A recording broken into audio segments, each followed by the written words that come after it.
সালামু আলাইকুম রহমতুল্লাহি বারাকাতুহু। আমরা যে 2025 সালে ইসলাম নামে কি কি শিখছি এবং কি কি ভার্সন নতুন নতুন বের করছে, দেখি এগুলো একটা না। সারাক্ষণ ধর্মের নতুন নতুন শিক্ষা পাওয়া যাচ্ছে ভোটের মাঠে। আসেন তো দেখি ছোটবেলা থেকে আমরা কি শিখেছি আর সেগুলোকে এখন কিভাবে বদলে দেওয়া হচ্ছে। হযরত মুহাম্মদ সাল্লাল্লাহু আলাইহি ওয়াসাল্লাম মক্কা থেকে মদিনায় পালিয়ে গিয়েছিলেন, বলেছেন শিবিরের সেক্রেটারি সাদ্দাম হোসেন।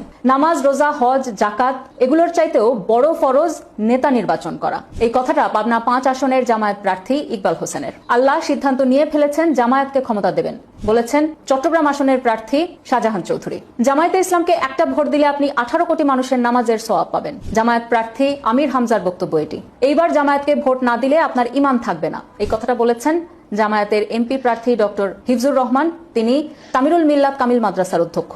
গত 10ই নভেম্বর 9 দিগন্ত পত্রিকায় একটা প্রতিবেদন ছাপা হয়েছে। সেখানে বলা হয়েছে গ্রামে নারীদেরকে নিয়ে যে তালিম অনুষ্ঠান জামায়াত করছে, সেখানে বলা হচ্ছে মৃত্যুর পর নাকি প্রথম প্রশ্ন করা হবে আপনি কোন মার্কায় ভোট দিয়েছেন। বুঝুন অবস্থা। সারা জীবন আমাদের যা যা ধর্ম শিক্ষা তার সবই কি মিথ্যা হয়ে গেল? দেখা যাচ্ছে ইসলামের বেসিক যে শিক্ষাগুলো সেগুলোকেও জামায়াত নেতারা বদলে দিচ্ছেন। ক্ষমতার লোভে আল্লাহ রাসূলকেও যেখানে আপনারা ছাড়ছেন না, সেখানে এই নগণ্য মানুষের জন্য কি করবেন আপনারা?